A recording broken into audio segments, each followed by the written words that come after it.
Today we embark on another Texas adventure, this time to the unique, exciting, and eclectic Austin. Oh no, he's got Amy! Get ready to discover how we make the most of 24 unforgettable hours in the bustling city. From mouth-watering food to bats and honky-tonks, join us as we visit the hidden gems and must-see spots that make Austin a city you have to see in Texas. Let's jump into our one day in Austin and let us know what we left off in the comments. Our day began like all good visits to Austin should with breakfast tacos. I have lots of favorites in the city, but one of them is Veracruz all-natural tacos. Their migas taco with eggs, tortilla chips, avocado, and cheese is pretty hard to beat. Plus, Radio Coffee is right next door, so you can grab a great drink while you're waiting for your tacos. Next up on our rainy day in Austin, we are heading to the Museum of Weird. Why not? This museum has been here since 2005 and has kept with the slogan of Keep Austin Weird. You guys know me, I love this kind of stuff, so I was excited to explore. It's already very weird. There's a hairy fish in here. Come look at this. Bigfoot's plaster cast. What? He's real. Look at it. I believe. This spot isn't taking itself too seriously, which makes it so fun to be able to walk around and see everything they have on display. Also, side note, it's best to come on a weekday as it's really small and so it's easier to navigate and to see everything if you come when it's not busy. Look through the peephole.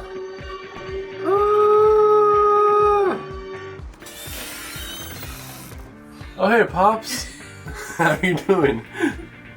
The Wax Museum on the third floor was one of the highlights for me. It featured many different classic horror movie villains that you could see and even interact with. Oh no, he's got Amy!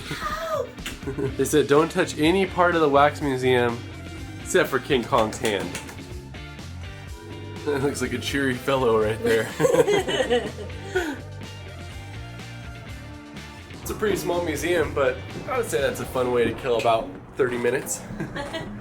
Next up, we headed over to the Texas State Capitol. When parking for the state capitol, look up the visitor center parking garage because it's free for 2 hours, which is nice in downtown Austin. It's only about a 7-minute walk from the parking garage to the entrance of the Texas State Capitol. This building was built in the 1880s, and when it was built, it was said that it was the 7th largest building in the world. It's still one of the largest state capitol buildings, and it's something you definitely want to see on your visit. This is as high as you can get up to the dome, and it's actually pretty high. It's a cool spot though, huh? It is. It's really cool. Really pretty. After exploring the state capitol, we walked the grounds a little bit to see all of the different monuments they have. Since the rain is on and off, it's not a great outdoor day in Austin, so we're gonna walk about 10 minutes this way and get to the art museum. So if you're interested in Texas state history, this is a great museum for you. I went a couple days ago, so we're not gonna go for this video, but I'll play a few clips here if you're interested. The museum's website states that it's continuing to tell the unfolding story of Texas. I'd say that's a great way to describe this museum, as there's many different floors talking about everything from the Alamo to Texas ranching history. Even if you're not into history museums, it's pretty interactive and it's a really good one. From there, we walked basically across the street to the Blanton Museum of Art. This is one of the largest university art museums in the United States, and it's definitely a fun one to experience. We just happened to be there on a day that the museum was free, so check their website to see if you can find one of those days as well. It was definitely my kind of art museum, as they had lots of classic paintings, but then they also had a lot of the more contemporary, modern, and a little bit of strange art, and I like to see both of those. Don't leave the museum grounds without going to Ellsworth Kelly's Austin installation. So that's an incredibly cool piece. The light actually shines through those different colorful blocks at certain times of the day, casts shadows and light rays. It's not a great time to talk right now. Unfortunately for us though, there was no sun today, so we didn't really get to experience it at its full glory, but hopefully you do if you come to Austin. Since the weather was still cooperating, we headed across the city to the food truck known as Leroy and Lewis. All right, this is Leroy and Lewis, which is the 5th best place according to Texas Monthly for barbecue in the entire state of Texas. They don't have brisket on the weekdays, but this is their beef cheek, which is close to brisket, they said. You can say there's a nice a bark on that. I'm pretty excited about it. Wow. It tastes like A really good brisket. It melts in your mouth, has a great spice. Oh my gosh. That's next level right there. So I'm really excited about this. I've actually been a vegetarian for 9 years, and about 6 months ago, I am no longer a vegetarian. So this is kind of my first real barbecue experience. Diving in, that's a strong thing to eat. Look at that. Vegetarian. That is like melt in your mouth. It's not even dry at all. And I like all the spice on it. Do you recommend Leroy and Lewis? I sure do. 2 thumbs up. 2 thumbs up. Yeah, this place is amazing. And they said their hamburger is really good too. So if you're not in the mood for something like this, get the hamburger. Let us know how it is. They also have some great sides, especially the cauliflower burnt ends, so be sure to try those as well. Another benefit about this spot is that they have coffee as well. So after you have your barbecue, you can go grab some coffee. I don't know if they'll sound good together, but I do really want some coffee. A lot of the food truck areas in Austin have picnic benches that you can eat at and multiple different restaurants or coffee shops. This one had Cosmic Coffee, which is a coffee shop during the day and a bar at night. Mushroom latte, how is it? Very earthy. But it's good. Very unique. We found Amy's favorite coffee shop of all time because they have chickens outside. What a setup they got. There's a swing in there. One of the things I loved most about Cosmic Coffee was just the atmosphere they provide. From the koi pond to the chickens, it's just a cool spot to relax. After coffee, Amy wanted to experience some of Austin's unique shopping, so we went to Uncommon Objects. What is this place? It's pretty magical. It's like very overwhelming to look at. This place is a collection of 24 different sellers, and it pretty much has everything. Next up was photos at the Greetings from Austin mural, and then more shopping. We're here in the South Congress SoCo area, which is popular for food, shopping, coffee, art. Let's see what we can do.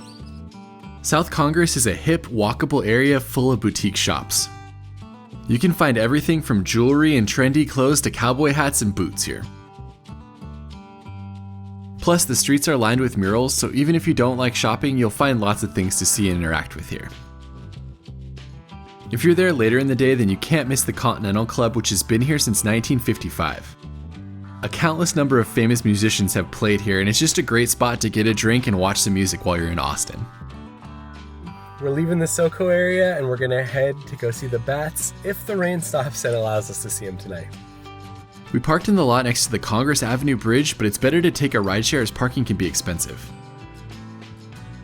And since we had some time to kill, we headed over to the flagship Yeti store to walk around.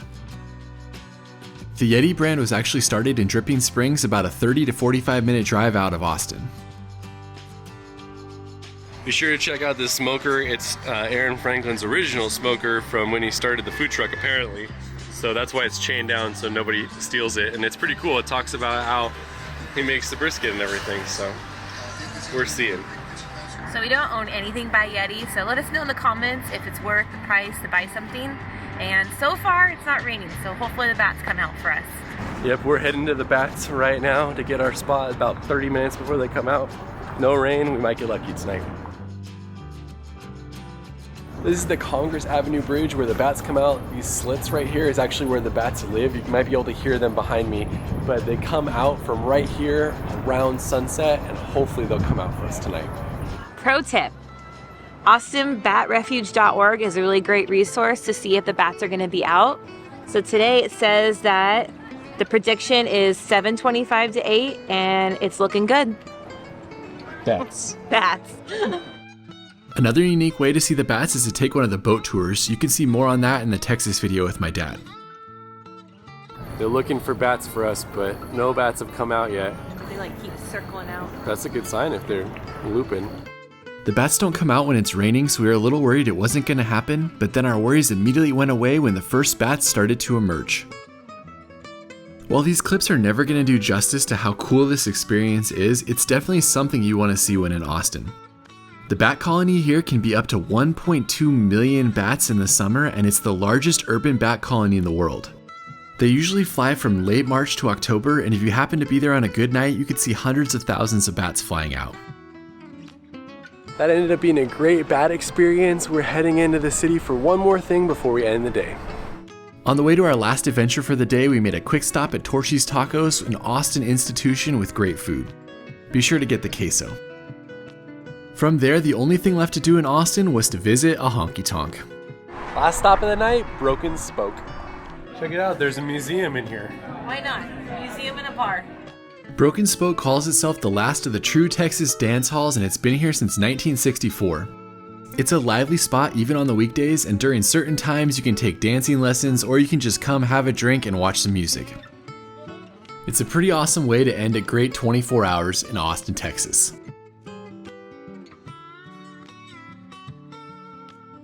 After dancing and drinks at the Broken Spoke, that is the end of our day in Austin. Hopefully you enjoyed hanging out with us. We'll see you on the next one. Thanks for exploring Austin with us. If you want to see more Texas content, click the links in the description. I also have a video on some of my favorite things to do in Austin and a complete road trip that my dad and I did. We'll see you on the next video.